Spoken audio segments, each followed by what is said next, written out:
Pues tengo ya voy para 3 años de laborar para el programa de normalización de la atención del niño y de la niña de la Caja Costarricense. Y pues también, como les decía, trabajamos en este programa, ¿verdad? Junto con el MEP. Muy bien, vamos a ver el día de hoy algunos aspectos sobre, bueno, de dónde derivan las diferentes alteraciones del neurodesarrollo, recordar algunos aspectos en cuanto a ese origen. Vamos a ver, según, digamos, las clasificaciones internacionales, cuáles son aquellos trastornos que se ubican dentro de esa gran sombrilla que son los trastornos del neurodesarrollo. Vamos a ver un poquito algunas de las intervenciones basadas en evidencia, ¿verdad? Y algo muy importante es que siempre, ¿verdad? Como profesionales, tenemos que tratar, ¿verdad? De que dentro de nuestras prácticas, ¿verdad? Profesionales, siempre tratemos de incorporar aquellas, digamos, intervenciones, ¿verdad? Y apoyos a la familia, ¿verdad? Que tengan un sustento científico, ¿verdad? Porque, pues, a nivel de literatura y a nivel de las redes sociales podemos encontrar un montón de prácticas, ¿verdad? Que no necesariamente tienen una base científica y entonces más bien pues a veces podríamos perjudicar, ¿verdad? A ese niño, a la niña o a su familia. Vamos a mencionar o tratar de incorporar un poquito lo que es la clasificación internacional del funcionamiento, la CIF, como un ejemplo, ¿verdad? De en qué consiste, ¿verdad? Esa clasificación y como dijo Adelaida, uno de los módulos, ¿verdad? Va a corresponder a que ustedes ya revisen como más exhaustivamente ese tema, ¿verdad? Entonces hoy nada más es como una pinceladita de lo que es la CIF y ya tendrán oportunidad de aprender un poquito más en torno a ese tema.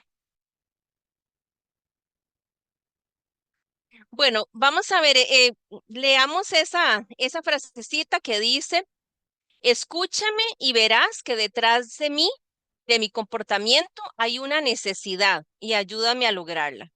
Y eso es importante porque a veces, ¿verdad? Vamos a ir viendo a lo largo de esta presentación que muchas veces los comportamientos inadecuados, ¿verdad? O lo que nosotros consideramos como un comportamiento disruptivo, eh, detrás de ese comportamiento, ¿verdad? Vienen una serie, ¿verdad? De aspectos que tenemos que tomar en cuenta, ¿verdad? Y a veces nos enfocamos solo en el comportamiento inadecuado sin ver qué hay detrás, ¿verdad? Y cómo llegamos, al fondo, ¿verdad? De esa conducta inadecuada que tal vez está presentando, ¿verdad? El niño, la niña. Y si no llegamos a ese punto, pues a veces es difícil, ¿verdad? Corregir un comportamiento. Entonces, creo que es responsabilidad también de nosotros tratar de ayudar, ¿verdad? A ese niño y a su familia, ¿verdad? A que, pues, logremos un avance en estos niños en cuanto a la reducción de comportamientos tal vez inadecuados. Cuando hablamos de trastornos del neurodesarrollo, por definición, ¿verdad? Hablamos de un grupo, ¿verdad? Es una denominación, dice ahí, común para agrupar a un conjunto amplio y heterogéneo de discapacidades o condiciones que se originan, ¿verdad? De la disrupción precoz, significativa y persistente de los procesos dinámicos involucrados en el desarrollo cerebral. Entonces, tenemos ese conjunto, ¿verdad? De condiciones o alteraciones y que se van a originar de un cerebrito, ¿verdad? De alteraciones en un cerebrito que está en desarrollo, ¿verdad? Por eso es que hablamos de trastornos del neurodesarrollo en los niños y en las niñas, porque todavía ese proceso de maduración del cerebro, ¿verdad? Está activo, ¿verdad? Entonces, eh, sabemos que podemos tener factores protectores, pero también podemos tener factores eh, negativos que dañan el cerebrito, ¿verdad? De ese niño. Y entonces podría conllevarnos, ¿verdad? A cualquiera de estas alteraciones. Algunas de las características en común de todas las alteraciones del neurodesarrollo es, bueno, vamos a ver estas. Dice, origen multifactorial con interacción de factores genéticos y ambientales. Eso lo que quiere decir es que no hay una única causa, ¿verdad? Si nosotros vemos un niño, por ejemplo, con trastorno por déficit atencional, trastorno del espectro del autismo, vamos a ver que, bueno, para algunos casos incluso es difícil determinar cuál es la causa. ¿Verdad? Y en ocasiones sí podemos determinar, ¿verdad? Causas multifactoriales, ¿verdad? Desde un factor genético, porque hay antecedentes familiares, de que varios miembros de la familia tienen la misma condición o alguna otra alteración del desarrollo, o factores ambientales o factores que hayan ocurrido, por ejemplo, durante el embarazo, como alguna complicación materna, ¿verdad? Entonces, de ahí que no hay una única causa. Luego, se inician o se hacen evidentes a etapas tempranas de la vida, ¿verdad? O sea, todos los niños que tienen alteración del neurodesarrollo van a ir comenzando a presentar diferentes manifestaciones, ¿verdad? Tal vez algunos niños de manera más temprana. Entonces, por ejemplo, yo he tenido en mi experiencia niños que al año y medio ya tienen o comienzan a presentar algunas conductas o algunas manifestaciones del espectro del autismo, por ejemplo, mientras que otros niños tal vez se van haciendo más manifiestos, por ejemplo, a los 4 años, ¿verdad? Entonces, es variado, pero siempre con un inicio en la etapa del desarrollo. Otro aspecto es, dice acá, la elevada concurrencia entre ellos y las dimensiones sintomáticas. Esto lo que quiere decir es que podemos tener una correlación de alteraciones, ¿verdad? O sea, podemos tener un niño, por ejemplo, que tiene problemas de un trastorno por déficit atencional y que también tenga un problema de aprendizaje, ¿verdad? O podemos tener un niño con autismo y que también está asociando ansiedad o un niño, por ejemplo, con ansiedad y problemas del sueño. ¿Verdad? Entonces, se combina, ¿verdad? Una serie de factores que pues también tenemos que tener presentes, ¿verdad? Porque a veces podemos tener un niño con autismo y en sí el autismo per se no es el que está tal vez ocasionando un problema más importante, sino que, por ejemplo, es el trastorno del sueño que está llevando a que ese niño no duerma bien, llegue a la escuela sin dormir, más irritable y con incremento en los problemas de comportamiento, ¿verdad? Entonces, eso es importante tomarlo en cuenta. Luego que producen dificultades y deficiencias significativas en adquisición y ejecución de funciones en el área académica, psicosocial, académica u ocupacional, ¿verdad? O sea, sabemos que puede haber un impacto, ¿verdad? En estas habilidades de la persona, ¿verdad? En su área social, en su área académica o pues ya en el área laboral cuando ya son personas adultas. De curso crónico y con impacto hasta la edad adulta. Si bien vamos a ver que algunas de estas condiciones pueden ir disminuyendo, ¿verdad? Algunas de las manifestaciones y de ahí la importancia de la intervención temprana y la detección temprana, ¿verdad? Porque sabemos definitivamente que el cerebro del niño es como una esponja que está, ¿verdad? Captando ya sea aquellas cosas negativas o aquellos factores positivos, ¿verdad? Entonces, en una gran mayoría, una buena intervención e intervención temprana, esto nos puede reducir que las manifestaciones, ¿verdad? Sean muy, con mucho impacto, ¿verdad? Durante la adolescencia o edad adulta. Bueno, y también lo que menciono acá dice heterogeneidad. Por ejemplo, eso hay una variedad, ¿verdad? Por ejemplo, si tenemos un grupo de niños dentro del espectro del autismo, eh, bueno, como todo ser humano, todos somos diferentes, ¿verdad? Y tú unos tenemos pelo lacio, otros de colocho, otros medio, como dicen, arrepentido, el color de nuestra piel, ¿verdad? Todos tenemos nuestras heterogeneidad, ¿verdad? Y en estas alteraciones también, ¿verdad? O sea, eso quiere decir que no, los niños con déficit atencional van a ser diferentes y algunos van a ser más hiperactivos y otros más bien más inatentos, ¿verdad?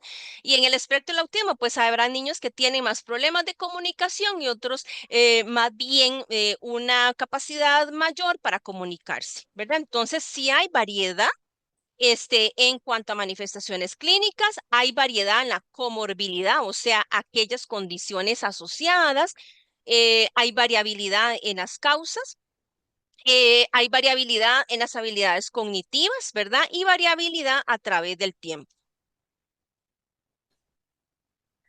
Entonces, como les mencionaba, ¿verdad? Hay muchos factores, ¿verdad? Como les digo, a veces no podemos determinar una causa y la gran mayoría, por ejemplo, de las alteraciones del neurodesarrollo no necesitamos, por ejemplo, un TAC o un electroencefalograma para hacer un diagnóstico, ¿verdad? Sino que se basa más en las manifestaciones clínicas de ese niño o esa niña. Pero nuevamente, ¿verdad? Tenemos factores genéticos que ya les menciono, digamos, se ha visto en estudios, por ejemplo, que en familias donde hay tal vez niños con autismo, puede ser que encontremos familia con alguna alteración, digamos, mental, como la esquizofrenia o la ansiedad o depresión o el mismo déficit atencional. En cuanto al metabolismo, sabemos que en algunos de estos niños las diferentes, digamos, sustancias que tiene el cerebro, ¿verdad? Que se llaman los neurotransmisores, también su forma de funcionar es diferente, ¿verdad? Entonces, por eso es que también tenemos ese cambio en el aspecto metabólico a nivel cerebral y obviamente, pues, que cualquier factor, por ejemplo, prematuridad, el bajo peso al nacer, el uso de sustancias, por ejemplo, durante el embarazo, alguna complicación de enfermedad de la madre, ¿verdad? Eso también puede conllevar alguna alteración del desarrollo y que se puede manifestar, ¿verdad? Ya sea con áreas con compromiso en la parte cognitiva, en la parte motora, conductual, ¿verdad? Y también pues ya propiamente en la parte orgánica, ¿verdad? De ese niño o esa niña. Es importante también, y lo vamos a ir viendo a lo largo de esta presentación, los factores también ambientales, que si bien, eh, mm, por ejemplo, en el caso del autismo o un niño con déficit atencional, no es que, por ejemplo, si la familia tiene una dificultad en el manejo de límites, no es que esa va a ser la causa del autismo, ¿verdad? Pero em, esa tal vez dificultad que tenga esa familia para abordar las dificultades conductuales podrían más bien, digamos, dificultar y empeorar las condiciones, digamos, conductuales de ese niño. CDTUC Vamos a ver este video y en torno a lo que corresponde al desarrollo cerebral. Espero que se escuche el sonido. Si no escucharan, me avisan. CDTUC presenta Neuromundos, capítulo 1, Trastornos del neurodesarrollo. ¿Sabías que el ambiente influye en el desarrollo cerebral de un niño o una niña? Nuestro cerebro se comienza a formar desde antes de nacer y se desarrolla rápidamente hasta el inicio de la adultez. Este constante cambio nos da la oportunidad de adquirir nuevas habilidades y conocimientos continuamente. Para lograr esto, nuestro cerebro se va construyendo como una ciudad compuesta de muchas conexiones neuronales. Estas conexiones funcionan como caminos y carreteras, se desarrollan poco a poco y conectan diferentes zonas del territorio cerebral. Durante los primeros años, a medida que crecemos y nuestro entorno nos estimula, estos caminos se multiplican y se vuelven más rápidos. Pero en el cerebro, la energía y los nutrientes no son infinitos. Al desarrollarse, el cerebro privilegia los caminos más transitados. Es por esto que a cierta edad elimina las conexiones que no resultan ser tan necesarias y va perfeccionando aquellas conexiones que sí necesitaremos con más frecuencia y que deben ser veloces. Todo este proceso de construcción de caminos dará lugar a que diversas habilidades vayan apareciendo de a poco a lo largo del desarrollo. Y esto lo vemos a simple vista. A medida que niños y niñas crecen, aparecen habilidades como hablar, caminar o achuntarle al helado. En general, la mayoría de los niños y niñas van a adquirir sus habilidades en edades parecidas, pero existen algunos casos donde todas o algunas de estas habilidades se pueden presentar antes o después que la mayoría de los niños y niñas de su misma edad. Estas diferencias en los tiempos en que aparecen esas habilidades se debe a que la construcción de caminos a nivel cerebral está ocurriendo de forma diferente o atípica. Por lo mismo, estos niños y niñas perciben, procesan, sienten y responden al mundo de forma distinta. Entender cómo funcionan estos neuromundos es algo desafiante para los profesionales que estudiamos el cerebro, pero por sobre todo es un desafío para quienes son cuidadores, padres, profesores, compañeros y amigos de niños y niñas con un desarrollo atípico a nivel cerebral. ¿Te gustaría saber más sobre cómo se desarrolla el cerebro durante los primeros años? Bueno, muy bien. Espero que lo pudieron escuchar bien. Sí. Ok. Bueno, bien, la importancia, ¿verdad? Como mencionábamos, de las conexiones neuronales, de la formación, ¿verdad? Y construcción de esas redes a nivel cerebral, ¿verdad? Y qué importante también cuando tenemos estímulos positivos, ¿verdad? Que nos vayan a ayudar y a contribuir, ¿verdad? A ese desarrollo cerebral. Em, Vemos acá, entonces, hay una clasificación que es la que está basada en el manual de, de alteraciones, digamos, a nivel del neurodesarrollo y la parte mental, que es el DSM-5. Y entonces vemos acá que las alteraciones del neurodesarrollo más frecuentes son, o las que eh, forman parte de esta categoría, son el trastorno por déficit atencional, el trastorno del espectro del autismo, la discapacidad intelectual, trastornos de comunicación, trastornos motores y trastornos de aprendizaje. Sabemos que el trastorno por déficit atencional, ¿verdad? Con o sin hiperactividad, ¿verdad? Es una de las alteraciones del neurodesarrollo más frecuentes. Posiblemente ustedes, ¿verdad? Se enfrentan a muchos niños con dificultad, ya sea en la parte de atención, en la parte de la hiperactividad. Sabemos que el déficit atencional, uno incluso podría comenzar a ver manifestaciones incluso alrededor de los 3, 4 años. Sin embargo, pues comienzan a observarse más, digamos, con mayor impacto, ¿verdad? Cuando ingresan ya a un centro educativo, porque ya ese niño pues pasa a un entorno en donde requiere, ¿verdad? De mayor concentración, de seguir ciertas reglas, de participar en actividades sociales. Entonces, pues ahí podemos comenzar a ver mayor impacto. Y sabemos que el trastorno por déficit atencional, pues, Sí, puede acabo de continuar, ¿verdad? A lo telefonarle a la largo mamá de mía la porque desde que se adolescencia e ve, incluso ¿a qué en hora viene Martín? Véngase ya. durante la edad adulta. El trastorno del espectro del autismo, pues sabemos, ¿verdad? Que tiene dos áreas muy importantes de compromiso, lo que es la comunicación social y lo que corresponde a los intereses y comportamientos repetitivos y obsesivos, ¿verdad? Sabemos que se presenta más frecuentemente en niños que en niñas. Con frecuencia, ¿verdad? Hemos ido viendo que en niñas a veces es un poquitito más complejo porque puede hacer que algunas de las manifestaciones sean más sutiles que en el caso de los hombrecitos. Posteriormente, bueno, en este curso van a tener la oportunidad de entrar un poquitito más en detalle, ¿verdad? Hoy nada más es como para hablar de manera general, pero sabemos que, ¿verdad? Nuevamente estos niños pueden tener un compromiso importante en el aspecto sensorial y con comorbilidad, como problemas del sueño, ansiedad, y entonces pues también, ¿verdad? Puede conllevar a diferentes cambios en el estado de ánimo, en el humor y en el comportamiento. En cuanto a la discapacidad intelectual, sabemos que son niños con una limitación en el área cognitiva, ¿verdad? Y que pues tiene que ser confirmado frecuentemente con alguna valoración, ¿verdad? En el área cognitiva y sobre todo, pues cuando tiene un impacto en sus habilidades adaptativas. Em, en cuanto a los trastornos de comunicación, recordemos que ahí pues hay un grupo, digamos, de alteraciones desde lo que corresponde a las alteraciones en el habla, ¿verdad? Todo lo que tiene que ver con el tema de pronunciación, de articulación, en la parte fonoarticular, lo que corresponde a los trastornos en la parte de comprensión y expresión, y a partir del año 2013 se incorpora un nuevo diagnóstico. Bueno, ya no está tan nuevo porque fue en el año 2013, pero se incorpora lo que corresponde a trastornos en el de la comunicación social, ¿verdad? Que es un trastorno en donde tiene características muy parecidas en cuanto a la comunicación respecto al autismo, con dificultad para la comprensión del doble sentido, la forma de comunicarse de manera literal, dificultad en las habilidades sociales, pero no tienen la parte, digamos, obsesiva que uno les ve a los niños con autismo.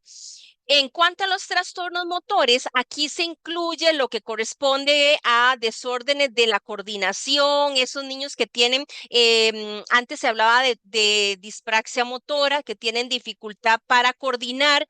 Son esos niños que les cuesta, por ejemplo, participar en actividades de educación física, que les cuesta amarrarse los cordones de los zapatos, que con frecuencia ustedes ven que riega la comidita o se les riega el fresco, ¿verdad? Que si van a una fiesta es el que riega siempre el vasito en la mesa, dificultad para cortar con tijera, ¿verdad? Entonces, y la mayoría de estos niños que tienen solo desorden de la coordinación, generalmente tienen habilidades cognitivas adecuadas y se relaciona muy frecuentemente con el déficit atencional.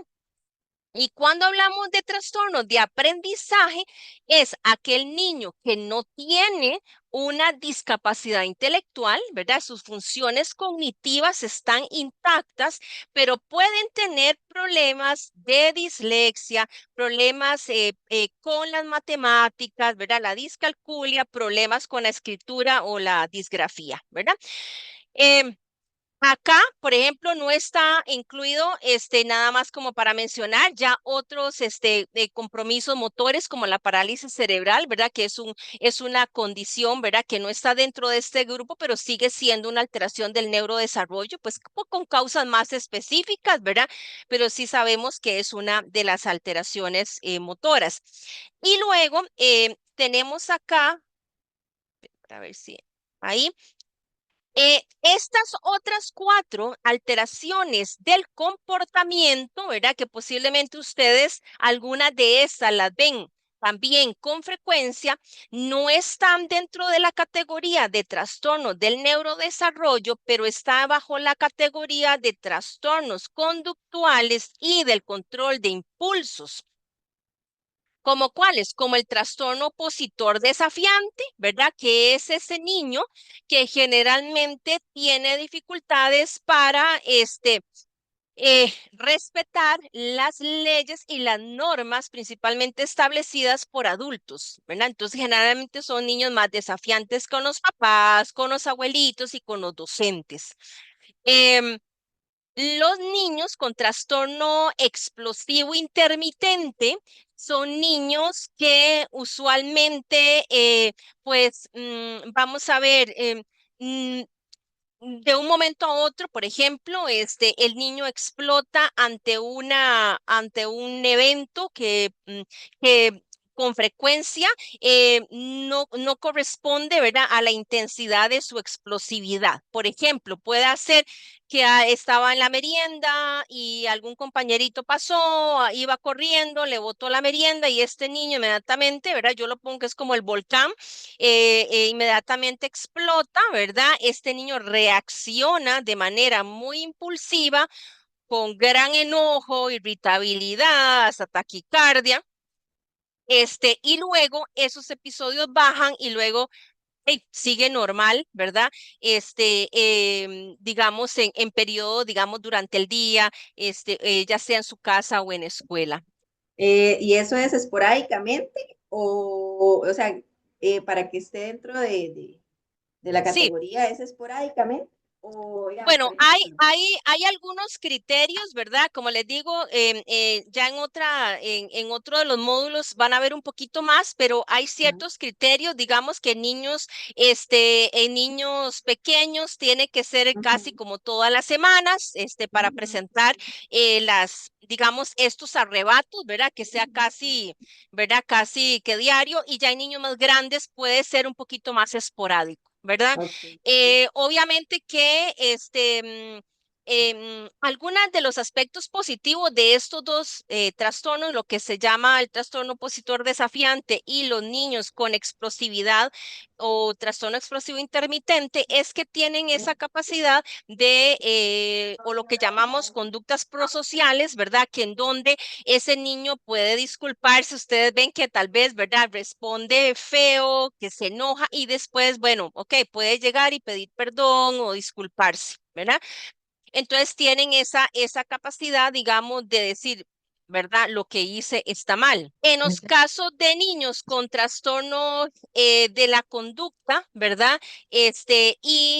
Ya niños con trastorno ya más antisocial, ¿verdad? Ya esto es como decir, por ejemplo, si lo vemos en cuanto a severidad, ¿verdad?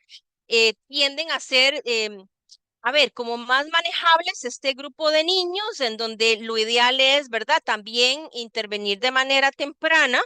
Este, no es que necesariamente un niño con trastorno opositor desafiante o trastorno explosivo intermitente va a seguir el camino hacia lo que es una conducta antisocial, ¿verdad?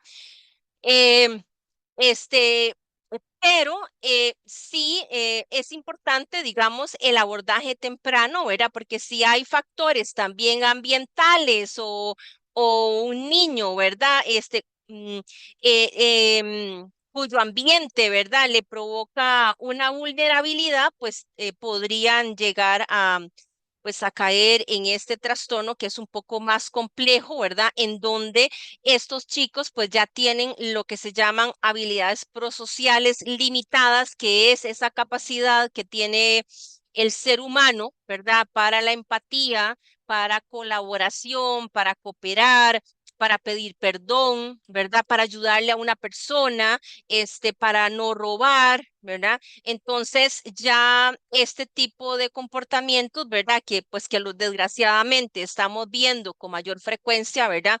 Y lo vemos mucho con estos jovencitos, ¿verdad? Que pues que están cayendo en la parte de drogadicción y de narcotráfico y todo, pues son muchachos más vulnerables, ¿verdad?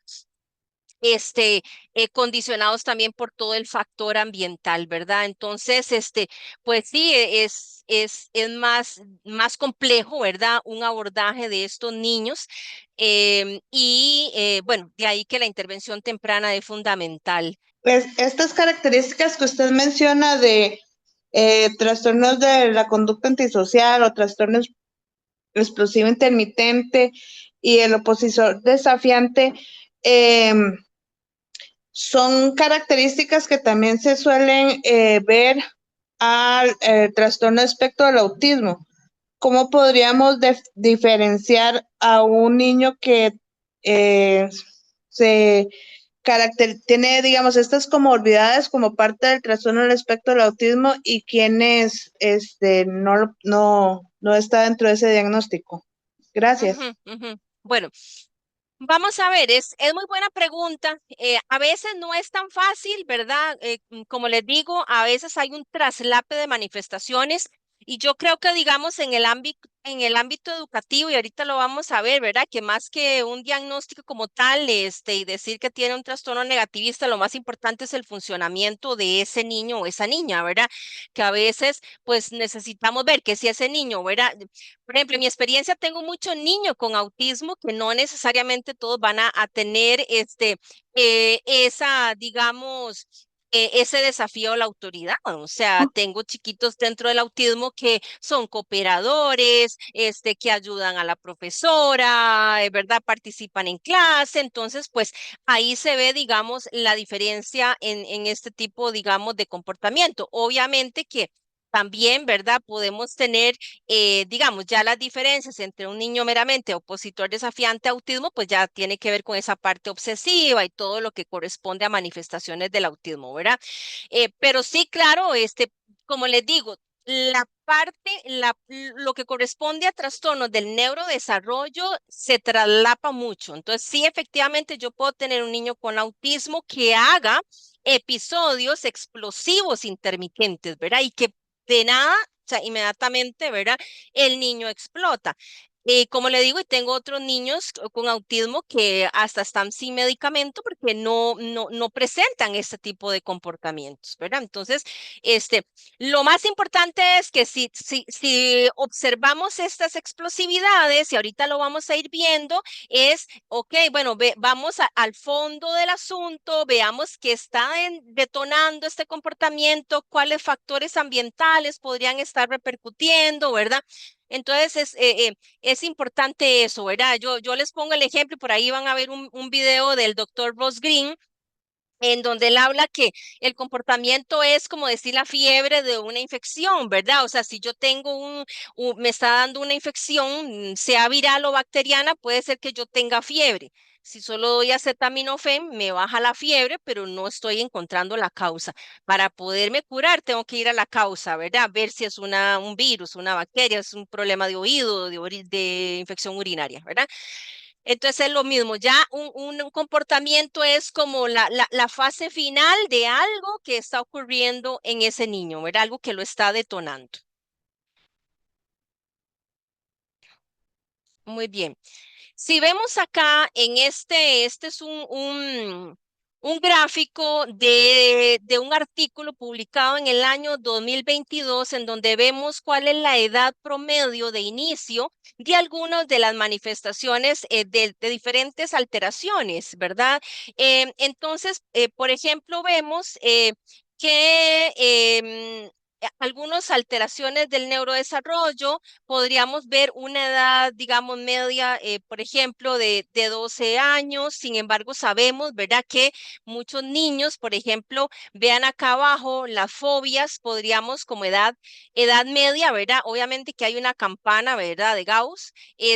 Niños con ansiedad de separación a los 8 años, por ejemplo, desórdenes de ansiedad a los 17, problemas o desórdenes de la alimentación como anorexia, bulimia, a los 18 años, trastornos obsesivos compulsivos a los 19, y vean que ya vamos cayendo en desórdenes de la personalidad, esquizofrenia, otras alteraciones ya después de los 25. Entonces, todas estas alteraciones tienen que ver mucho con los periodos, periodos también, y vamos a ver el siguiente de la infancia y durante la adolescencia, ¿verdad?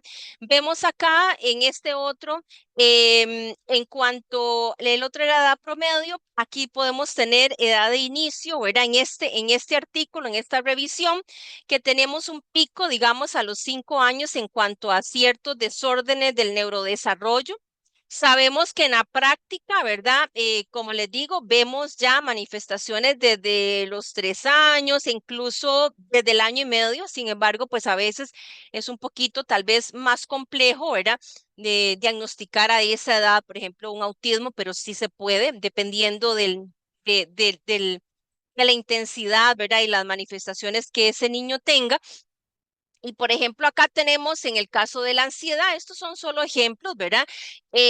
Un pico a los 5 años y un pico a los 15.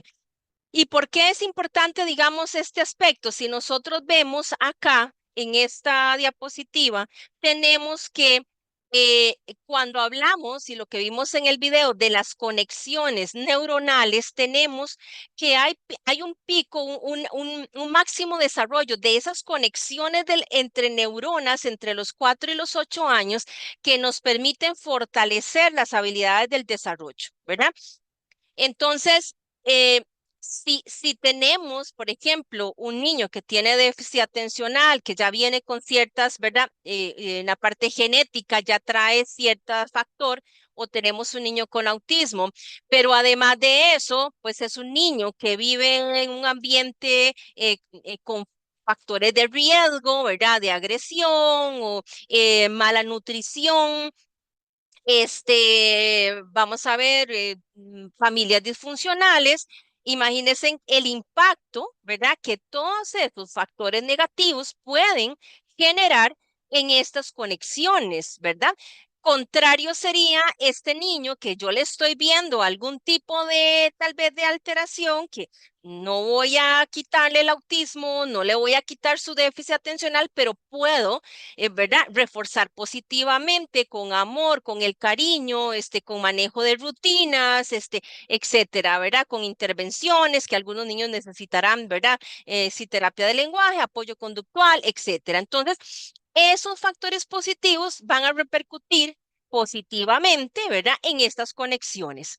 Y luego tenemos durante la adolescencia lo que se llama y lo que vieron en el video, la poda sináptica, que es cuando aquí tenemos, ¿verdad? En el recién nacido las conexiones neuronales, luego venimos, ¿verdad? En ese periodo de 4 a 6 años en donde se forma ese montón de redes neuronales, Pero después, durante la adolescencia, aquellas conexiones que no sirven, ¿verdad? Que más bien están estorbando, el cuerpo las elimina, ¿verdad? Y el cerebro las elimina y fortalece las conexiones buenas para darle un buen desarrollo cerebral. Entonces, acá nuevamente, si tenemos un adolescente que está utilizando drogas, que está fumando, que está, qué sé yo, sobrecargado de tecnología, que sufre agresión física, agresión sexual, etcétera, pues también va a tener un impacto en esa poda neuronal y entonces también podemos deteriorar aún más el cerebro. Entonces, de ahí que la importancia, ¿verdad?, de todas estas intervenciones tempranas.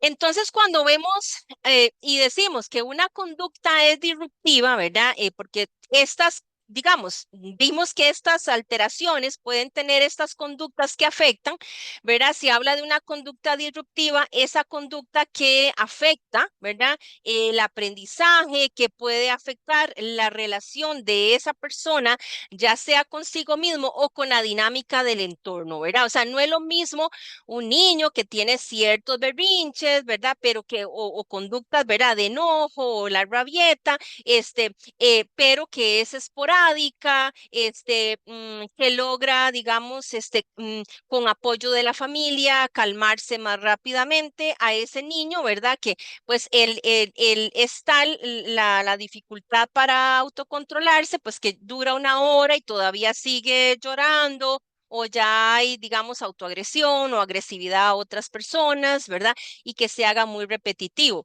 Entonces, estas comportamientos disruptivos, ¿verdad? Como les decía, se presentan generalmente, ¿verdad? En estas alteraciones y podrían tener, digamos, que dos caminos, ¿verdad? Algunos de estos comportamientos pueden llegar a ser transitorios, ¿verdad? Y algunos de ellos, como les mencionaba, ya ser más crónicos y recurrentes, ¿verdad? Y nuevamente, como les decía, ¿verdad? Hay factores de riesgo y factores protectores que pueden, ¿verdad? Generar de que un niño vaya hacia un lado y hacia otro, ¿verdad? Nuevamente, pues también hay factores metabólicos y factores genéticos que influyen, ¿verdad? Y nuevamente el tipo de intervención, ¿verdad? Que nosotros realicemos. Obviamente que pues a veces a uno le duele, ¿verdad? Porque puede hacer que este niño, por su comportamiento de manera tal vez impulsiva, involuntaria, puede ser tal vez rechazado por otros niños y comenzar pues problemas ya meramente, ¿verdad? De aislamiento social, repercusión en su autoestima y el impacto también a nivel familiar. Eh, y ahora van a ver más adelante un video muy bonito del doctor Ross Green, cuando hablemos, ¿verdad? De a qué traduce, ¿verdad? Esos comportamientos, porque él menciona que muchas veces em, el comportamiento de un niño, ¿verdad? Tiene que ver con aquellas expectativas que tengamos de ellos, ¿verdad? Y aquellas habilidades que tenga este niño, para lograr, digamos, llenar esa expectativa, ¿verdad? Que tenemos de él o de ella. Lograr esa gestión de sus emociones, ¿verdad? Y a veces pues solo vemos el grito o el niño que está siendo tal vez golpeando a otros niños o el niño que tal vez no se queda quedito en el aula, ¿verdad? Pero no sabemos qué hay detrás, ¿verdad? De ese comportamiento. Entonces, nuevamente aquí con frecuencia tenemos que mirar hacia atrás y ver, ok, bueno. ¿Qué está pasando con este niño, verdad? Es que está cansado, está estresado, vino con hambre, porque tal vez, ¿verdad? Ese niño no comió en su escuela, ese niño con baja autoestima, un niño con problemas de aprendizaje, por ejemplo, que llegue y se sienta frustrado porque no logra trabajar en clase y eso le genera, ¿verdad? Mayor incremento de los problemas de comportamiento, necesidad de conexión, necesidad de consuelo, ¿verdad? Entonces, de ahí que sí, nuevamente, ¿verdad? Y yo sé que ustedes tienen mucha experiencia cuando analizan, digamos, lo que corresponde a la parte de conducta y sé que en el Ministerio de Educación pues tienen, ¿verdad? Una serie de pasos, si tienen protocolos, ¿verdad? Para análisis de la conducta, porque sí, esto es muy importante, ¿verdad? A veces tenemos niños con autismo que puede ser que estén medicados y tal vez el mamá llega, está frustrada porque el comportamiento no mejora, pero si vamos un poquito y vemos qué está pasando tal vez en la escuela, nos damos cuenta que tal vez es que es un aula con mucha bulla, tal vez es que hay un compañerito que grita mucho o que hablan muy fuerte y entonces eso genera, ¿verdad? Una mayor intolerancia a este niño con autismo que tiene una dificultad, ¿verdad? Para lograr canalizar, ¿verdad? Todas esas, digamos, estímulos sensoriales, ¿verdad? Y que pueden conllevar a ese problema conductual, ¿verdad? Entonces, a veces no necesariamente es que tengamos que, qué sé yo, mejorar o aumentarle la dosis del medicamento, sino que tal vez necesitamos que el niño utilice un aislador de sonido, que tenga un objeto para que se relaje, que logre salir un ratito del aula, ¿verdad? Todos esos factores que también pueden afectar. Y obviamente, pues que muchas veces y con mucha frecuencia, ¿verdad? El impacto que tienen las dificultades conductuales, ¿verdad? Tanto a nivel de los docentes, y a nivel de la familia, ¿verdad? En donde podemos tener familias con síndrome del cuidador cansado, ¿verdad? Agotamiento, ¿verdad? Ante la dificultad que conlleva a algunos de los chicos, ¿verdad? En manejo conductual asociado a todo lo que tienen que hacer en el hogar, y pues también podemos tener ese impacto a nivel de los docentes, ¿verdad? Entonces sí, pues a veces se tiene que trabajar, ¿verdad? En equipo, ¿verdad? Para lograr un equilibrio, ¿verdad? Entre todos. Por ahí les pongo también un mensajito que sí es importante, ¿verdad? El estado emocional que puedan tener y la regulación emocional de los docentes, de todos aquellos que trabajan con los niños, ¿verdad? Igual que la familia, porque si el docente también pues es más irritable o es un docente con menos tolerancia, ¿verdad? Pues también eso va a complicar un poquitito, ¿verdad? La interacción o la relación con los niños. Algunos de los riesgos, ¿verdad? Que podemos tener a largo plazo. Se sabe que algunos de los niños con estos trastornos conductuales, ¿verdad? Podríamos, o podrían asociar a futuro, ¿verdad? Problemas con drogas, el problema que mencionaba de la baja autoestima y el rechazo, ¿verdad? De su entorno, de sus pares, ¿verdad? Que van a generar, pues, todavía más sentimiento de inferioridad de esa persona, depresión, abandono escolar, ¿verdad? Y también hay índices, ¿verdad? Cuando vemos a nivel de la salud mental global, ¿verdad? Sabemos el índice de suicidios que hay, ¿verdad? A nivel mundial y cómo algunas, digamos, o de los estudios, ¿verdad? Han reflejado que existe un mayor índice de suicidios en aquellas personas que tienen alguna alteración a nivel, digamos, conductual y mental, ¿verdad? Entonces, de ahí nuevamente la importancia de la intervención. Muy bien. Em, Algunos de los aspectos en cuanto a intervención temprana, ¿verdad? O sea, es importante, como hemos mencionado, la identificación temprana porque reduce síntomas, modifica la trayectoria, puede modificar la trayectoria del trastorno. Y no es solamente porque está en el papel, es porque realmente uno lo ve, ¿verdad?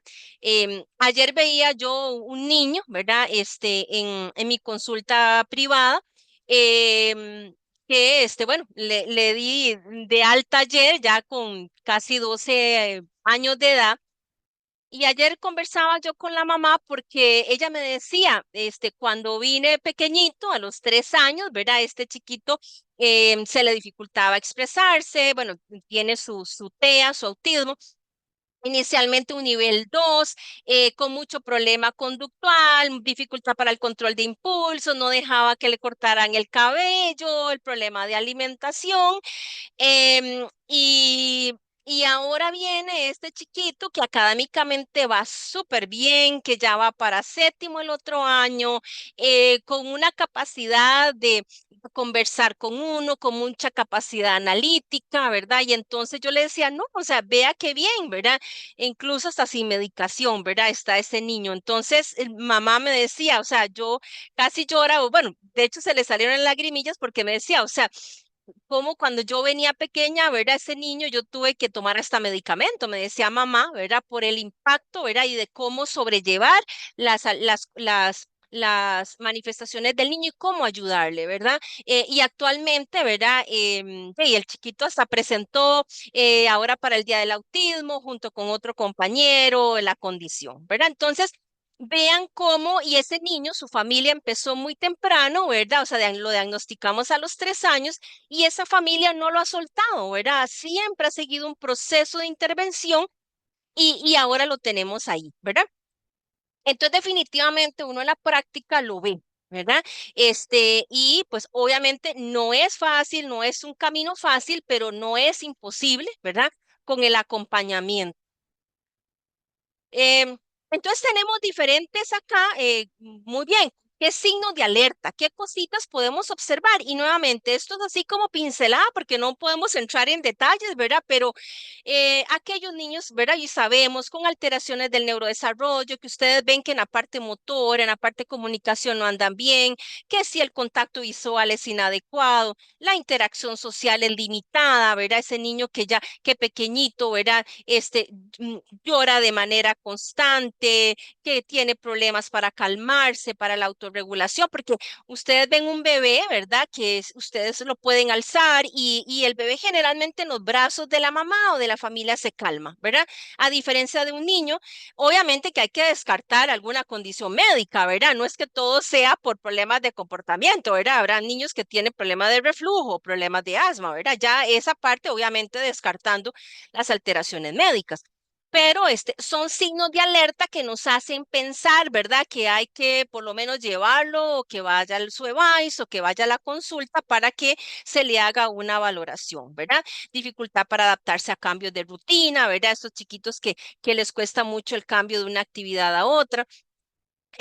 A la edad de 3 a 5 años, además de las anteriores, ¿verdad? Pues ya dificultades con el juego de pretensión o utilizar objetos, jugar con otros niños, conductas agresivas o destructivas, la hiperactividad extrema o impulsividad. Vean que, como les digo, ya hay artículos que demuestran que sí, podemos encontrar hiperactividad a esas edades, problemas de autorregulación emocional, ¿verdad? Que mi propio control de las emociones y dificultad para controlar los impulsos. Entre los 5 y 7 años, dificultad, ¿verdad? Ya ahí, aquí comenzamos a ver también aquellos niños con dificultad para concentrarse, ¿verdad? Porque pues en kinder o en transición, ¿verdad? Generalmente las actividades son más lúdicas, ¿verdad? Entonces puede hacer que haya más dificultad para detectar la dificultad para la atención. Vean los trastornos de comportamiento agresivos o desafiantes que se pueden ir manifestando, ¿verdad? A mayor edad, cambios drásticos en el estado de ánimo, ¿verdad? Aquellos niños que pasan, por ejemplo, de un estado demasiado feliz, demasiado alegre a un estado de enojo, de tristeza, de furia, ¿verdad? Entonces, cambios bruscos del estado de ánimo es importante, ¿verdad? Referir dificultad para adaptarse al contexto social, ¿verdad? Dificultad para permanecer, por ejemplo, participar en actividades de grupo, de un acto cívico, por ejemplo. Actividades repetitivas van muy relacionados con el autismo, ¿verdad? Y desempeño académico por debajo de su potencial, ¿verdad? Sabemos que, nuevamente, puede ser que detrás de un problema de comportamiento, de inatención, de agresividad, haya un problema académico, ¿verdad? A mí me tocó el caso de ver un muchachito de una de las zonas de la costa de nuestro país, ¿verdad? Que me lo traen a los 13 años, porque y el papá entraba y me decía, es que, ay, ya yo no sé ni qué hacer con este muchacho porque es un vagabundo, no le gusta leer, no le está yendo bien y ya con 13 años, ¿verdad? Es un problema, solo quejas en el centro educativo que no quiere trabajar Y cuando él, ¿verdad? Entra conmigo y yo me pongo a hablar con el muchachito aparte, él llega y me dice, doctora, me dice, y así me lo dijo, me dice, usted no sabe, dice, cuánto esperaba yo una consulta, cuánto esperaba yo venir, él, bueno, sin conocerme, ¿verdad? ¿Cuánto esperaba? Dice, porque a mí todo el mundo me dice que yo soy un vagabundo, que a mí no me gusta leer, que, ¿verdad? Que, y es que a mí me cuesta, dice, yo a veces no entiendo lo que dicen en los libros, no entiendo lo que está escribiendo la profesora. Bueno, para no cansarlos con el cuento, ¿verdad? Le hicimos valoración y el muchacho tenía una dislexia, ¿verdad? A partir de ahí, pues yo lo referí donde una profesional con experiencia en dislexia y en 3 meses, 4 meses, ese muchacho ya había mejorado de forma importante su habilidad de lectoescritura, ¿verdad? Entonces, y vean cómo, ¿verdad? A veces, ¿verdad? Catalogamos, ¿verdad? A ese muchacho con otro tipo, digamos, o lo consideramos que es más motivacional, ¿verdad? Que una dificultad. Durante la adolescencia, ¿verdad? Como ya mencionamos, algunos comportamientos destructivos o antisociales ya tendrían que ver, como les digo, más hacia la parte de conductas antisociales, ¿verdad? Estos chiquitos que ya empiezan a destruir la propiedad ajena, a robar, ¿verdad? Incluso pues mayor índice de abuso sexual en jovencitos que ya tienen estas conductas antisociales.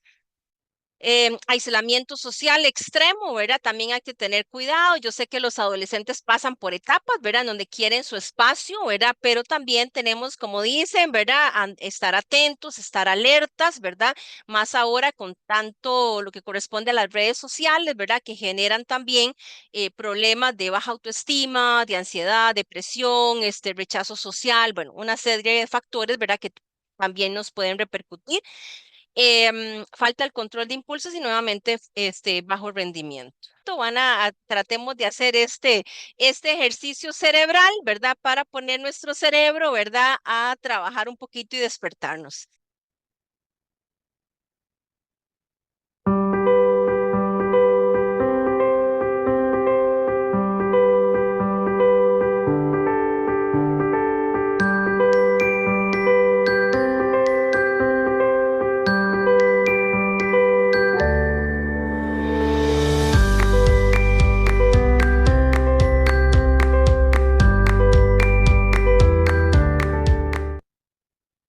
¿Cómo les fue? A mí me cuesta, A mí también me Mm, cuesta un poquito. ¿verdad? Sí me costó. Sí, sí. Vean qué interesante. Hay muchos ejercicios que se llaman así de gimnasia cerebral y a veces se nos olvida, ¿verdad? Y es importante para ese trabajo rápido, ¿verdad? Que tiene que tener nuestro cerebro. Entonces las invito ahí que de vez en cuando, ¿verdad? Hagan algún tipo de ejercicio cerebral, gimnasia cerebral. Muy bien, vamos a seguir. Bueno, antes de referir, ¿verdad? Y esto lo hemos presentado en algunas otras presentaciones con el MEP, es importante que ustedes como docentes observen el comportamiento del niño. Bueno, ya esos son como criterios establecidos para la referencia, ¿verdad? De que por lo menos sea observado durante unas 10 semanas en el centro educativo. Es importante que ustedes vean, ¿verdad? Y yo sé que tienen experiencia, ¿verdad? Pero que no se nos olviden los factores, ¿verdad? Y conversar con la familia, ver si hay factores ambientales, algo que esté sucediendo en la casa, ¿verdad? Que puede repercutir en los cambios conductuales que tenga ese niño. em, Implementar, ¿verdad? Aquellos apoyos conductuales positivos que ustedes tienen, ¿verdad? En los protocolos del MEP, implementar los apoyos educativos necesarios, ¿verdad? Y ahí, pues, ustedes conocen más que uno, ¿verdad? De lo que corresponden a las adecuaciones, que si ese niño realmente requiere estar sentado cerquita de la docente, que si ese niño necesita las pausas activas, si ocupamos hacer algún tipo de ejercicio porque el niño se cansa. Tengo un niño, por ejemplo, que veo que tiene autismo y este niño le gusta caminar en el aula, le gusta caminar, pero él pone atención, ¿verdad? Entonces, la docente ha tenido muy buena apertura para que este niño camine en su aula, ¿verdad? Y de vez en cuando, pues el niño se sienta, pero él logra, este, captar la materia o lo que la docente está hablando caminando, ¿verdad? Y pues bueno, es parte, digamos, de que a ese niño le genera más ansiedad pues estar sentado. Obviamente que tiene que hacer pues las modificaciones y pues trabajar en conjunto, ¿verdad? Para que no vaya a repercutirle a otros niños también. Em, a veces necesitamos hacer cambios. Por ejemplo, tengo niños que en algunas escuelas hacen lo que se llama el Jeans Day, ¿verdad? Ese día que van vestidos con jeans. Y resulta que algunos de los niños con problemas sensorial no toleran la tela de jeans, ¿verdad? Y entonces he tenido niños, por ejemplo, con autismo que de casi que los obligaban a que si no iban con el jeans no podían ir con otra ropa, ¿verdad? Eso ha ocurrido más en escuelas privadas. No sé si en las escuelas públicas hacen el famoso Jeans Day, ¿verdad? Pero entonces, a veces somos a veces muy como cuadrados, ¿verdad? De pensamiento y no vamos más allá, ¿verdad? De cómo mirar, ¿verdad? Esas diferentes diferencias que tal vez con un poquito de ayuda y permitiéndole a ese niño, por ejemplo, ir con su pantaloncito de cuadritos de tela o un buzo, ¿verdad? Ya ese niño puede ser incluido, ¿verdad? En ese grupo y no generarle un problema conductual, porque si vamos y lo obligamos a ir con un jeans, posiblemente ese día ese niño puede, ¿verdad? Incrementar su conducta disruptiva, enojarse o no participar del ambiente. Lo mismo con alimentación y así, ¿verdad? Todo lo que tiene que ver con la parte sensorial es fundamental. Y algunas acciones o vamos a ver, algunos aspectos importantes que tenemos que tener en cuenta, ¿verdad? Cuando estamos abordando los trastornos del neurodesarrollo son algunos, ¿verdad? De estos puntos. Por ejemplo, expectativa versus habilidad, ¿ok? A veces como padres o como docentes podemos tener una expectativa muy alta, ¿verdad? De ese niño, ¿verdad? En ciertas acciones, ¿verdad? No sé, qué sé yo, pretendemos que si escribimos, no sé, se me ocurre así, ¿verdad? Estoy haciéndolo inventada. No sé, como docente escribí 10 oraciones en la pizarra y resulta que este niño tal vez solo puede, como es tan lento tal vez para escribir, solo puede escribir 5, ¿verdad? Entonces, ok, tenemos que tratar de captar estas habilidades de este niño versus la expectativa que yo le estoy poniendo, porque si yo tal vez ese niño lo obligo a que escriba las 10, pues va a generar enojo, frustración y podemos incrementar el comportamiento disruptivo, ¿verdad? Entonces, como dice aquí, se espera que un niño o niño complete tareas de manera independiente, pero si no tiene las habilidades para organizarse o gestionar su tiempo, puede volverse frustrante y llevar a conducta desafiante. Vean, acá, ver, a veces decimos, bueno, es que este chiquito ya está en sexto grado y ya, tenemos que dejarlo solo porque ya está grande, ¿verdad? Y ya él tiene que manejarse de manera independiente. Nuevamente, o sea, sí tenemos que promover la independencia, pero regresemos, ¿realmente está ese niño con la capacidad de ser independiente o es un niño que tal vez por su déficit atencional o porque tiene ¿verdad? Ciertas dificultades requiere de ese soporte de la maestra, el acompañamiento, ¿verdad? O de la mamá en la casa? Porque me ha pasado que he escuchado, tal vez muchos, sí, tal vez llegan a séptimo año y tal vez los docentes, sí, o sea, déjelo solo, ya él es independiente. Y hay niños de niños, ¿verdad? Que tal vez requieren un acompañamiento. Entonces, esto es importante siempre tenerlo presente. ¿Cuáles son nuestras expectativas como adultos versus las habilidades de ese niño?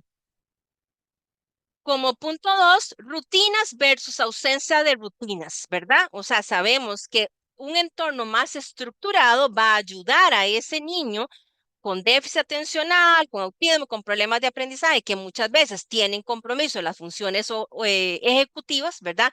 Les cuesta organizarse, planificar.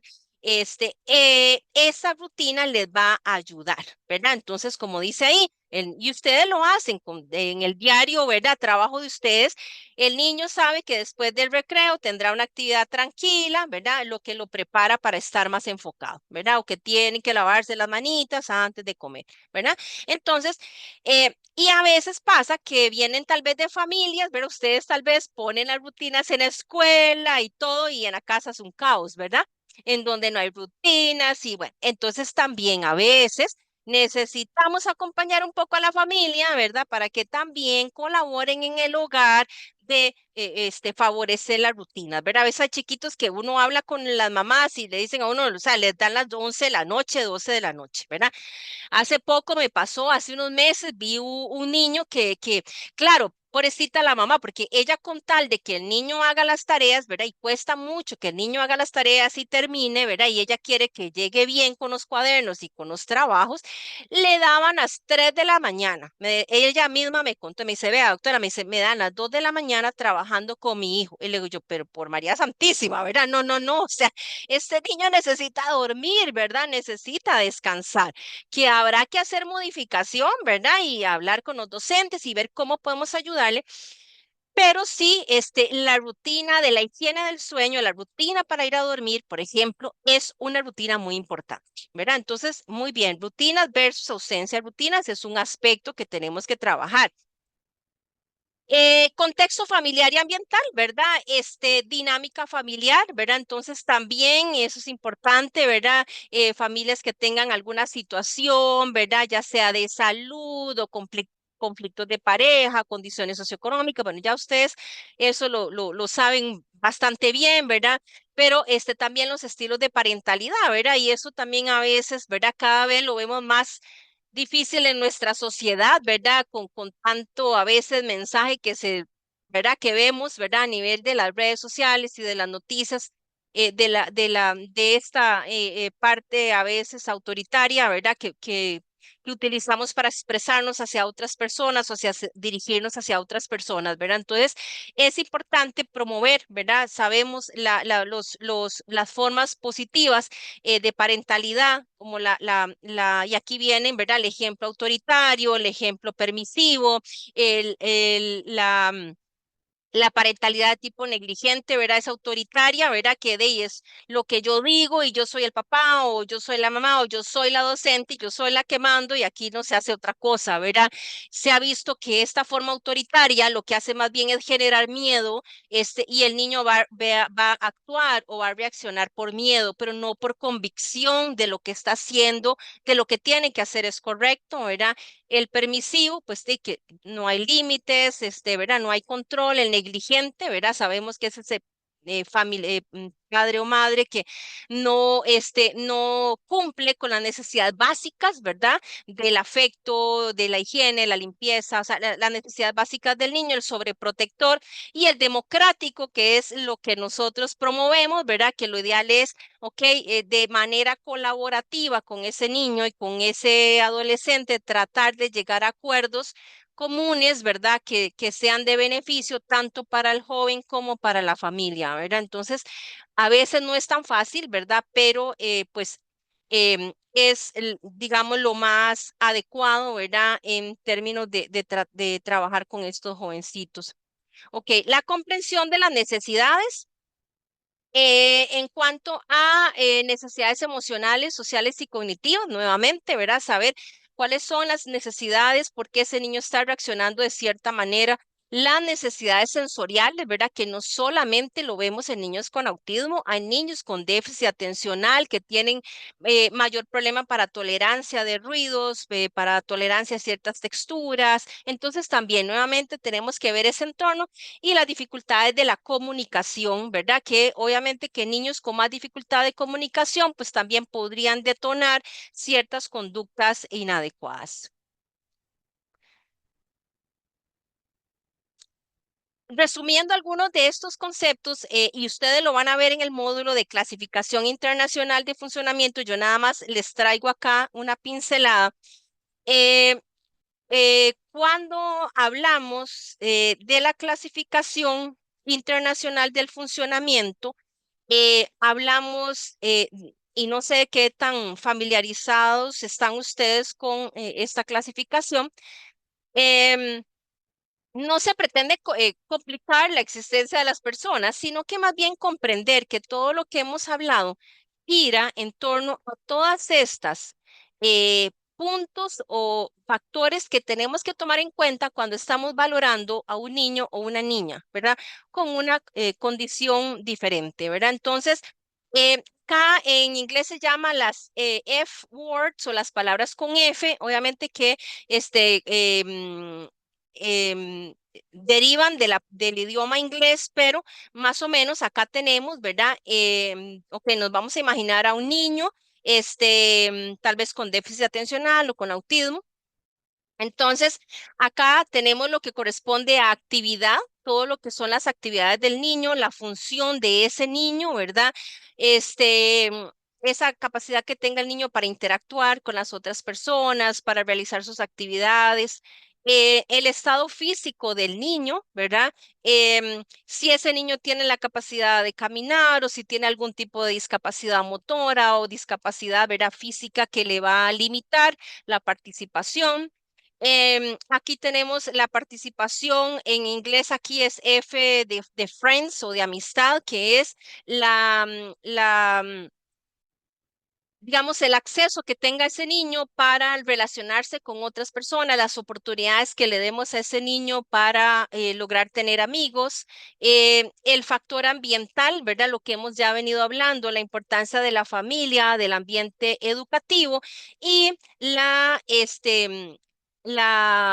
el factor personal o la capacidad que tenga ese niño de divertirse, de ser feliz y de que nosotros desde este factor ambiental le proporcionemos, digamos, esas espacios para que ese niño pueda divertirse, ¿verdad? Y mejorar su calidad de vida. Y obviamente que todo esto va a repercutir en, en su futuro y en su desarrollo. Entonces, la clasificación internacional es derivada de la Organización Mundial de la Salud, ¿verdad? Y pretende, digamos, no solamente ver una discapacidad como tal o una condición, sino que también vemos todos estos otros factores que pueden afectar negativamente o positivamente a esa condición de ese niño o de esa niña, ¿verdad? Entonces, si lo vemos acá, por ejemplo, un caso de una niña digamos, de 8 años que tiene un nivel de autismo, nivel 1, un espectro autista, si nosotros vemos la actividad de esa niña, es una niña que le gusta participar en educación física, es una chiquita que le encanta, ¿verdad? La actividad física, pero se le dificulta lograr las actividades.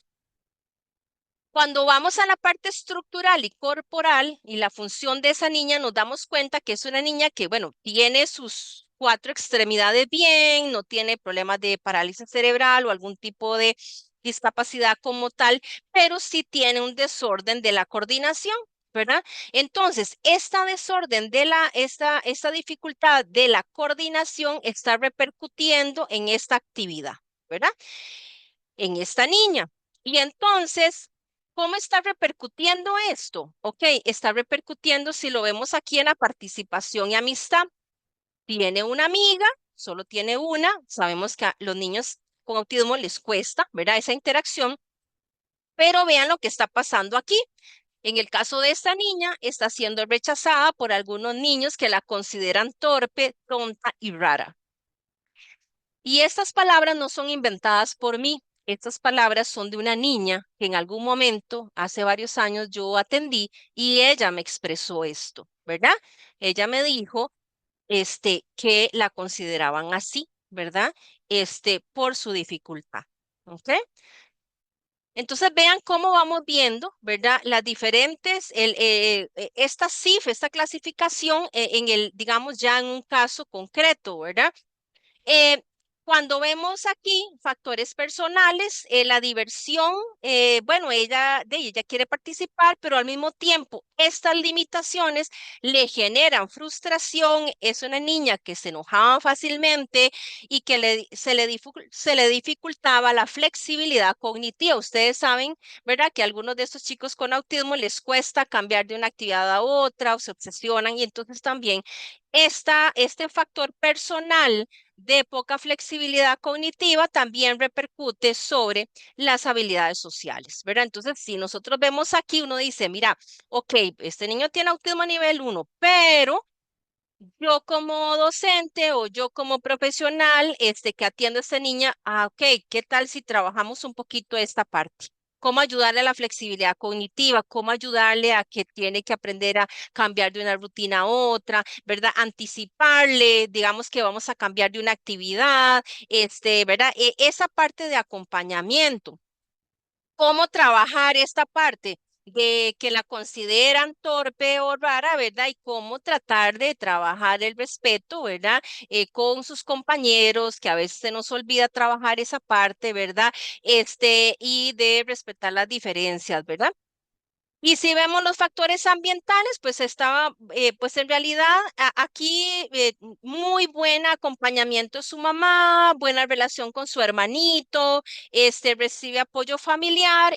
Bueno, en educación física no había adaptación, la niña tenía que realizar las mismas actividades que sus compañeros, pero como les digo, con la gran frustración, ¿verdad? Y pues yo sé que a veces no es obligación de un profesor de educación física, pues saber que un niño tiene dificultad, pero ¿verdad? Si hay buena comunicación, entre la familia y el centro educativo, pues podemos ayudar, ¿verdad? Y en este caso, pues podríamos facilitar, ¿verdad? Ciertas actividades, ciertas, digamos, acompañamiento a esta niña, ¿verdad? Para que se sienta más feliz en la educación física. Esto es un ejemplo nada más.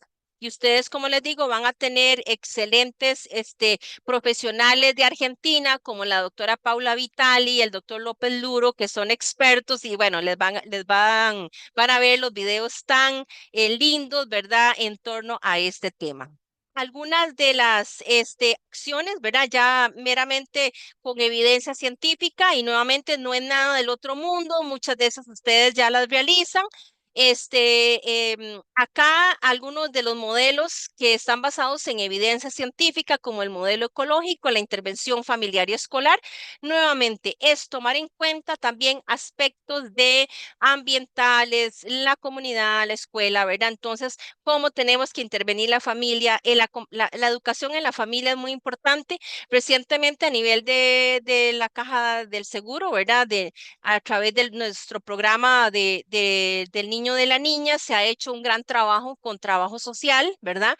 En donde a partir de este año ya comienzan una serie de capacitaciones para montar una serie de talleres a nivel nacional, ¿verdad? Más estructurados, en donde si bien trabajo social ha venido trabajando con las familias, pues vamos a reforzar estos talleres para niños, ¿verdad? Familias de niños con problemas conductuales, ¿verdad? Entonces, bueno, ha sido un trabajo bastante, digamos, fuerte, ¿verdad? En ese tema y esperamos pues que esos talleres vayan a ser de beneficio y que las familias participen, porque a veces pues hay ciertas familias que cuesta, ¿verdad? También jalarlos a que lleguen a los talleres. Entonces, el acompañamiento a la familia es muy importante, definitivamente no podemos trabajar, ¿verdad? A veces trabajamos como separados, ¿verdad? Y es importante, ¿verdad? Trabajar en conjunto con la familia. Las intervenciones en el aula y el apoyo conductual positivo, ¿verdad? Las estrategias de gestión de las emociones y de la conducta.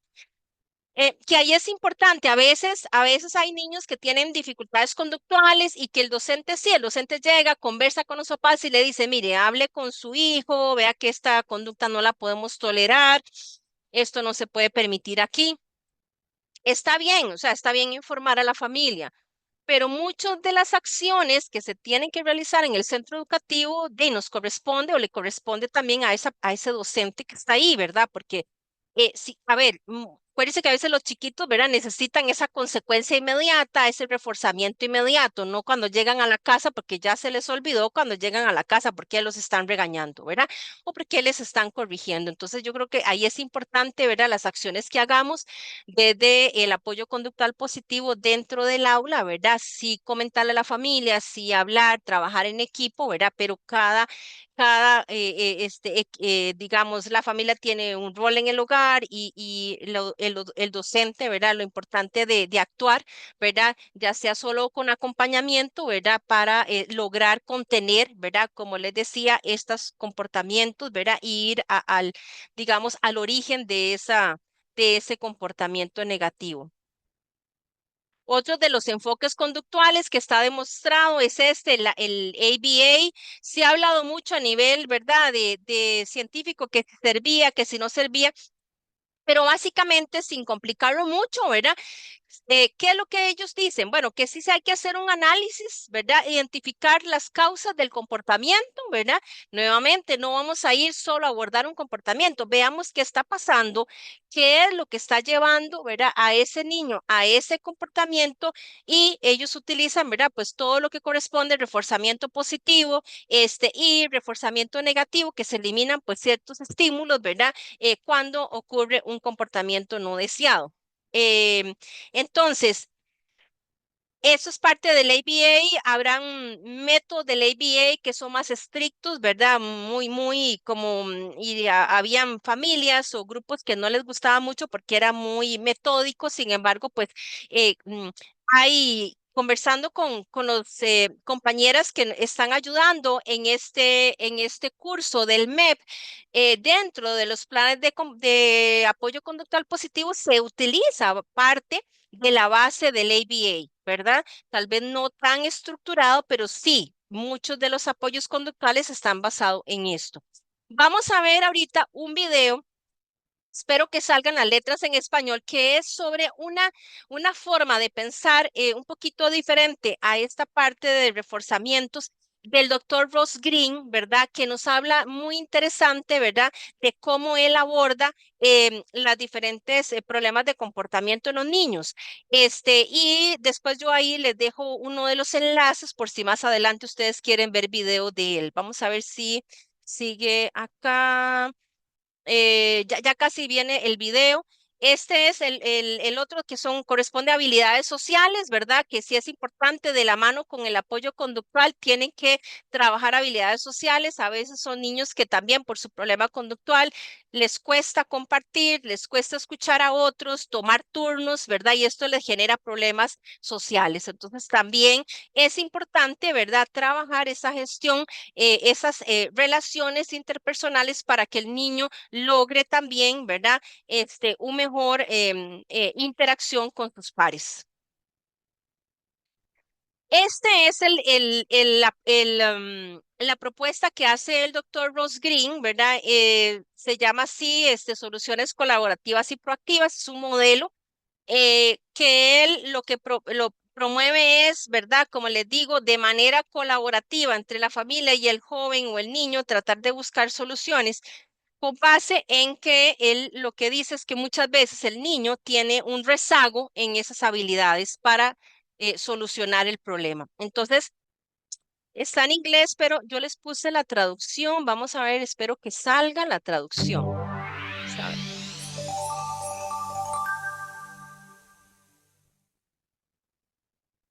Well, all of us in this room look bad sometimes, right? Raise your hand if you never look bad. We all look bad sometimes. When do we look bad? When the demands being placed upon us outstrips the skills we have to respond adaptively to those demands. Wow. It's the same. Well, if we look bad when the clash of the two forces occurs, and if challenging kids look bad when the clash of the two forces occurs, then what's the difference between challenging kids and the rest of us? The answer? Not much. Well, because they're lacking skills. The clash of the two forces occurs in them more easily, and therefore more often, and their reaction to it tends to be more extreme than it is for the rest of us. But there's the difference between challenging kids and the rest of us. Once again, what have we got that they haven't got? Skills. Not motivation. Skills. Now, one other thing I should mention, those two forces don't have to clash. That is not the only possible combination of those two forces. Let me show you what I mean. If the environment is demanding skills and a kid has those skills, the clash of the two forces does not occur.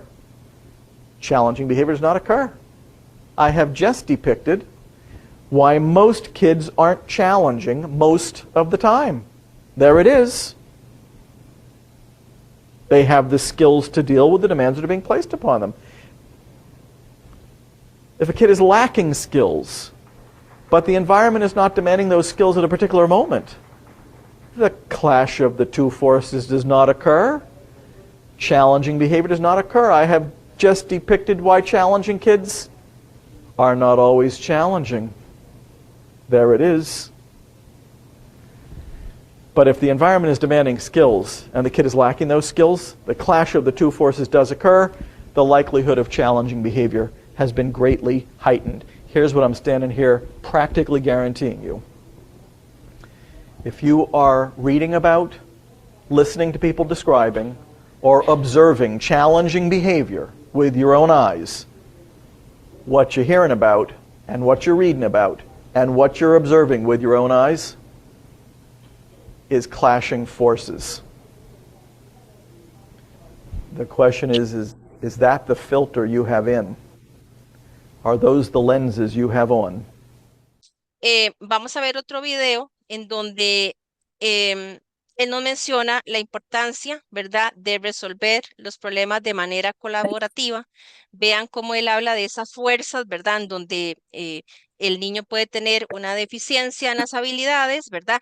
Y él decía que a veces esos niños no siempre van a tener un comportamiento inadecuado, ¿verdad? Porque tal vez el ambiente no está generando esa presión hacia el niño. Entonces, por ejemplo, no sé, podemos llevar a un niño a una fiesta de cumpleaños o a una piscina y el chiquillo está feliz y no va a haber ningún problema. Pero llega al día siguiente, llega el lunes, tiene que ir a la escuela, ¿verdad? Hay una demanda mayor, hay una exigencia y entonces, como dice él, si ese niño no tiene la habilidad adecuada, entonces chocan las fuerzas y entonces el niño se desborda, ¿verdad? Por eso es que ciertos momentos tal vez ese niño no va a manifestar, ¿verdad? Y él habla mucho de la manera colaborativa que ahora creo que lo va a mencionar en el otro video. Y que él recomienda que no, ¿verdad? Resolver de manera unilateral en donde yo impongo y digo lo que se hace y el niño nada más ahí como que agacha la cabeza, no es una solución adecuada y dejar el problema de lado, pues tampoco, ¿verdad? Eh, Menciona algo importante que es la empatía, identificar la necesidad del niño, identificar la preocupación del adulto e invitar a una colaboración entre las partes. Y eso lo vamos a ver en el video. Entonces, vamos a ver acá. El siguiente video entonces es siguiendo este que vimos, ¿verdad? En donde él habla de esas fuerzas y cómo él invita a trabajar en la solución de los conflictos. Después de esta, yo también ahí les incluyo ya eso es para que lo vean más adelante, ¿verdad? No vamos a entrar en detalle. Él utiliza hay una hoja, como una lista, ¿verdad? Que uno podría utilizar como para invitar a la familia a que busquen, digamos, las soluciones a los conflictos y a revisar un poquito como un cuestionario que uno podría utilizar en la parte, digamos, de abordaje de la familia. Vamos a ver el siguiente video.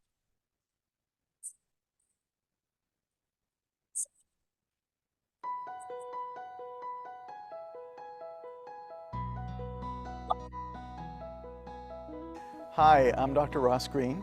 I spoke tonight at the Glenbard Parent Series. Some of the things I covered were the lenses that you're wearing when you are understanding a kid who's having difficulty are crucial. And I distinguish between lenses called kids do all if they can versus kids do all if they wanna. If you believe a kid isn't doing well because he doesn't wanna, then you're gonna try to make him wanna. But if you believe a kid isn't doing well because he's having difficulty doing well, then you're going to take a much closer look at what might be getting in the kid's way. It's not poor motivation that's getting in the kid's way. Probably not even poor parenting that's getting in the kid's way. What the research tells us about kids who are having difficulty behaving is that they're lacking skills. And so one of the things we really want to make sure people know about are the skills the research tells us behaviorally challenging kids could be lacking. And we want to make sure that parents and educators are good at identifying those lagging skills.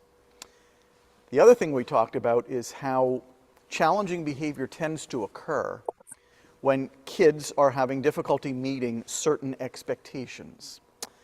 I call those unmet expectations, but the preferred term is unsolved problems, also known, as I said tonight, problems that have yet to be solved. also known as problems that are waiting to be solved. So another crucial piece of the picture is helping adults learn, number one, that's when challenging behaviors are occurring, when the expectations that are being placed upon a kid outstrip the skills that the kid has to respond adaptively to those expectations.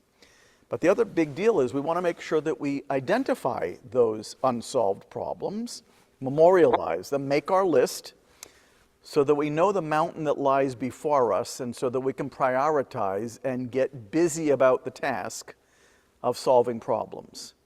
This is very different than modifying behavior. Now, when you're solving problems collaboratively and preferably proactively, you are actually improving behavior every bit as much as you would have if you were only busy modifying behavior. The problem is that when you're busy modifying behavior, you aren't solving any of the problems that are causing that behavior. Why is this a big deal?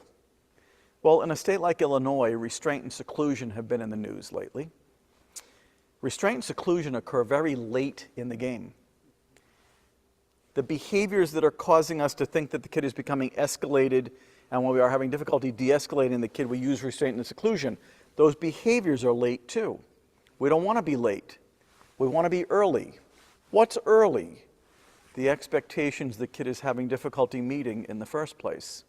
So it really moves the ball forward, not just at home, not just in a general ed classroom, but in our most vulnerable kids, to identify those expectations that the kid is having difficulty meeting and to solve those problems proactively.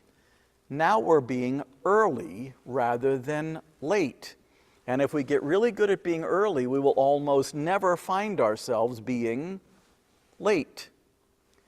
In homes, you don't want to solve problems in the heat of the moment. Your kid's been having difficulty brushing his or her teeth before he or she has gone to bed at night for the last 5 years. Why are we still trying to deal with that in the heat of the moment? And why are we still primarily focused on the behavior the kid's exhibiting when we try to make the kid brush his or her teeth before he or she goes to bed at night? So the other big thing that I talked about tonight is, how do you solve problems collaboratively? And there are 3 steps: the empathy step, the define adult concern step, and the invitation step.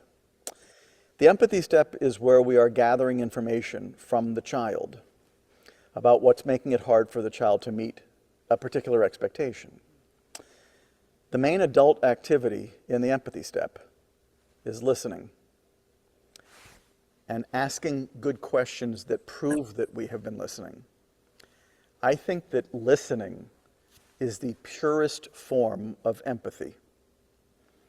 You can say, "Oh, that must be very hard for you," till the cows come home. The purest form of empathy is listening. And that's what we're doing in the empathy step. We are trying to understand. We are curious. The empathy step is where we learn that what we thought was making it hard for the kid to meet a particular expectation is not what was making it hard for the kid to meet a particular expectation. The define adult concern step is where we adults are entering our concerns into consideration. We have very important concerns too, especially related to, why do we think it's important that the expectation be met? And the invitation is where, after we've listened to the kid and identified the kid's concerns, and the kid has listened to us and our concerns, we are putting our heads together and that works for both of us. This is very different than sending your kid to bed without dinner. This is very different than taking away the Xbox for a month. This is very different, but it's an idea whose time has come, because we've been overcorrecting, over-directing, and over-punishing behaviorally challenging kids for a very long time, and it's time for us to stop doing that, because it hasn't been working very well. Ahorita vamos a comentar un poquito, tal vez que alguien me comente, ¿verdad? Algunas reflexiones de este video. En la página de él viene bueno, este documento yo se los puedo hacer llegar. Acá vienen como algunas de las listas de habilidades rezagadas que yo puedo revisar con la familia. No sé, que si el niño le cuesta medir el sentido del tiempo, dificultad para enfocarse. Y acá uno hace la propuesta, bueno, ¿cuál es la preocupación para el papá o para el docente? ¿Cuál es preocupación identificada por el niño o ¿verdad? El jovencito? necesito, que, digamos, como por ejemplo el caso del cepillo de dientes, digamos, a mí me ha pasado con niños, tal vez es algo muy sencillo, pero digamos que no les gusta lavarse los dientes y no les gusta y entonces uno los obliga y el papá los obliga y les agarran la boca y dele, ¿verdad? Cuando, ok, pero preguntémosle a ese niño, ¿verdad? Ahí es donde viene la parte de la empatía, o sea, ¿qué es lo que no te gusta de lavarte los dientes? Ok, bueno, en la pasta es que el cepillo es muy duro, ok, entonces, ¿qué solución podemos tener, verdad? Entonces, buscar, él lo que invita es a buscar soluciones que convenzan al niño, que el niño se comprometa, ¿verdad? También y que sea un beneficio para ambos. Entonces, siempre importante hasta donde sea posible, ¿verdad? Es recibir esas observaciones, ¿verdad? Del joven y él lo que decía es que pues ellos también en Estados Unidos ven mucho problema, ¿verdad? De jóvenes que terminan siendo, como decía él, encarcelados y que el castigo en exceso pues a veces no ha llevado a ninguna solución, ¿verdad? Muy bien. Ya para casi para terminar, intervenciones en salud, ¿verdad? Pues nosotros ahí desde el lado de salud, pues ya cuando ustedes nos refieren, hacemos pues todo lo que corresponde, las historias clínicas, los antecedentes de esa familia. Vamos a utilizar diferentes escalas, ¿verdad? Ya sea para autismo, lista de síntomas pediátricos, pruebas de desarrollo que nos van a ayudar también a ir definiendo si el niño realmente califica o no para un tipo, ¿verdad? O tiene ciertos criterios para algún diagnóstico. Pero nuevamente, ¿verdad? Más que el diagnóstico, también es importante esa parte funcional, ¿verdad? Que a veces tal vez no tenemos un diagnóstico específico, pero sí ciertas características que tenemos que trabajar, ¿verdad? En la parte de intervenciones, pues sí, siempre es muy importante las recomendaciones para la familia, el apoyo por parte de ustedes, ¿verdad? Y muchas veces hacemos pues las referencias, ya sea si ocupa psicología o trabajo social o también a la escuela, ¿verdad? Como solicitando cierto apoyo, ¿verdad? Y pues ustedes como docentes son los que al final tienen la última palabra de las intervenciones en el centro educativo. Y en algunos casos, ¿verdad? Se requiere el apoyo farmacológico y ahí pues es todo un tema con la parte farmacológica, ¿verdad? Que no todo niño pues va a requerir tratamiento médico. Sin embargo, pues nosotros somos responsables de también de tomar decisiones en cuanto, junto con la familia, del tipo de medicamentos, de que a veces tenemos que también tomar en cuenta efectos secundarios, de que tal vez a veces queremos medicar a un niño para déficit atencional y resulta que la Ritalina le genera migraña, le genera dolor de estómago y disminución de apetito y tenemos que suspender el medicamento, ¿verdad? Aunque pues eso repercuta tal vez en su trabajo en la escuela, ¿verdad? Entonces sí es importante, ¿verdad? También que nosotros como profesionales también tenemos que ver esta otra parte, ¿verdad?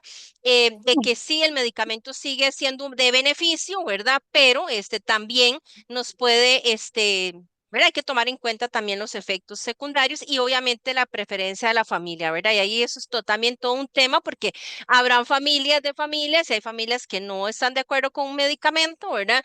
Recientemente me decía una mamá que había ido a buscar, ¿verdad? Centros educativos, privados y fue a dos y le decían, bueno, aquí si el niño, ¿verdad? Eso fue lo que me dijo ella, ¿verdad? Si el niño tiene una condición y no está medicado, pues entonces no lo aceptamos, ¿verdad? Me llamó mucho la atención eso, ¿verdad? Porque sí, pues ya ahí entraríamos en temas, ¿verdad? De no sé, de violación a ciertos derechos de ese niño, pero bueno, hay de todo, ¿verdad? Entonces también, pues, a veces hay que respetar, ¿verdad? Esa parte de la familia. A veces, ¿verdad? Hay diferentes medicamentos, desde los medicamentos que ustedes conocen como la Ritalina para mejorar concentración, desde los medicamentos antipsicóticos como la risperidona en el caso de conductas agresivas, desde la melatonina para mejorar problemas del sueño, fluoxetina, sertralina, que son antidepresivos, ¿verdad? Que también a veces se utilizan en algunos niños y jovencitos con problemas de ansiedad o problemas obsesivos. Entonces, en resumen, digamos, los medicamentos, pues hay que individualizar, ¿verdad? Cada caso es diferente y no por el hecho que tenga un diagnóstico es que va a requerir X medicamento. Hay que tomar en cuenta, ¿verdad? El funcionamiento de ese niño y para qué vamos a medicar y el objetivo de esa medicación, ¿verdad? Entonces, ahí pues sí hay que trabajar también con la familia y también pues lo que reporte el centro educativo. Actualmente existen, digamos, muchos estudios en la parte farmacogenética, ¿verdad? Y se ha visto que las personas reaccionamos diferentes a los medicamentos. Hay personas que reaccionan a dosis muy bajitas, les va muy bien, y otras personas que necesitan mucho medicamento para mejorar el comportamiento, mejorar, ¿verdad? Su estado de ánimo. Entonces, pues cada vez, ¿verdad? La ciencia y la genética han ido avanzando, ¿verdad? En esta parte, ¿verdad? Y en algún momento de aquí a varios años habrá medicamentos específicos, ¿verdad? Con ciertas dosis y ciertas, tal vez sustancias específicas para determinado tipo de población, porque hacia ahí va la genética, ¿verdad? Ir individualizando los tratamientos. Pero bueno, para que ustedes sepan, porque a veces uno dice, mira, hay un niño que puede ser que tenga 9 años, pero toma media pastilla de Ritalina y le va bien. Y otro niño que tal vez tiene no sé, 6 años y requiere una pastilla entera, ¿verdad? Entonces, a veces también depende del metabolismo, ¿verdad? No necesariamente de la edad, sino de la respuesta que tenga la persona al tratamiento. Bueno, aquí les voy a dejar este enlace que es de soluciones colaborativas, esta página del doctor Green, ¿verdad? Y pues ya para finalizar, mi reflexión final, ¿verdad? Dice acá, nuestra labor no solo se limita a corregir conductas, también a comprender las causas que impulsan a esas conductas. Cada niño tiene su propio mundo, ¿verdad? La parte emocional, social, cognitiva, y es fundamental, ¿verdad? Que nosotros como profesionales abordemos esos problemas del comportamiento con una mentalidad abierta y una actitud comprensiva, ¿verdad? Siempre no dejarnos llevar solamente por el mal comportamiento, sino todo lo que hemos visto hoy, ¿verdad? Y que conlleva, ¿verdad? A que a veces estos chicos se desborden o tengan esas dificultades.